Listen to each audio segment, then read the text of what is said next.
Banooda Media is committed to presenting various programs and multimedia, including random videos, music, multicultural festivals, street and random video photography, event video clips, and other entertainment.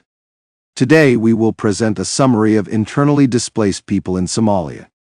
We would be grateful if you could subscribe to our channel. Thank you.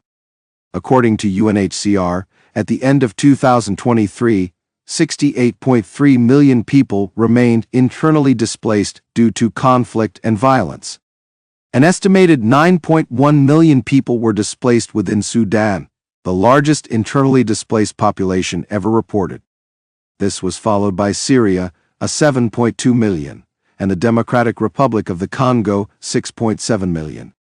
Somalia is home to the largest number of internally displaced persons globally, with 3.8 million individuals forced to flee their homes due to the interconnected issues of armed conflict, climate catastrophes, and economic vulnerability. Having experienced fragility for decades, Somalia has been consistently challenged by chronic displacement, with new waves arising annually in the aftermath of protracted crises. As a result of ongoing conflict and drought, many people leave from their villages and come to major cities and towns in Somalia, and seeking for a better life. Often, it is the combination of conflict and drought that forces people to flee their homes. Most of these people end up in displaced camps with no proper shelter, water, food, healthcare, energy, sanitation, and education for their children. They live in makeshift houses that won't protect them from sun, heat, dust, and rain. In certain cities and towns, displaced people must walk for a long distance to fetch water and gather firewood for cooking. Sometimes when it rains, they collect water from surface runoff, natural holes, or unpaved truck roads where rainwater remain or sit. Sometimes displaced people don't eat for days, and if they get one meal in a day, they are lucky. Many internally displaced people have lived in a state of crisis for years, lacking essential services and opportunities to rebuild their lives.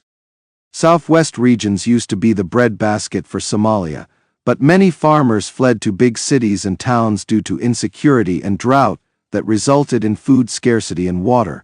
Most of water reservoirs are dry because of inadequate of rainfall for the last few years.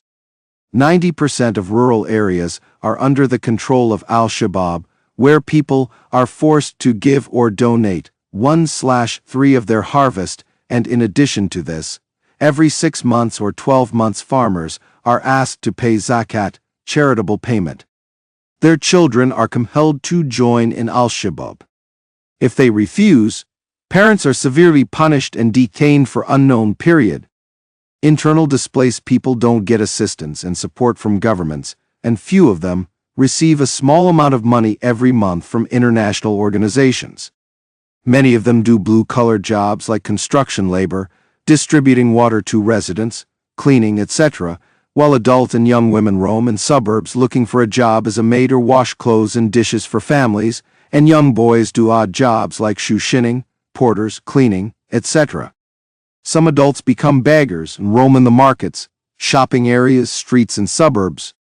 Internally displaced people are one of the major pressing problems in Somalia, and there is no powerful or strong government, state and federal, to address this issue.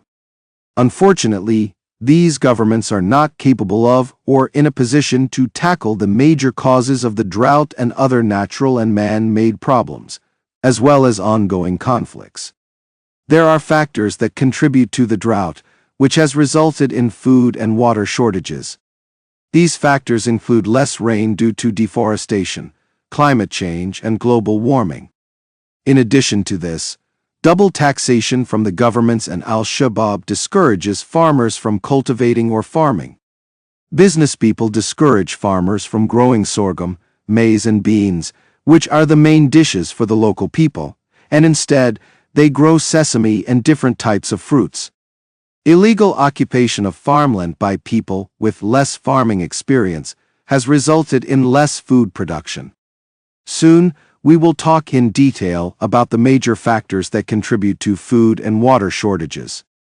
To overcome these problems, the governments must conduct a thorough study and develop effective planning. Conclusion.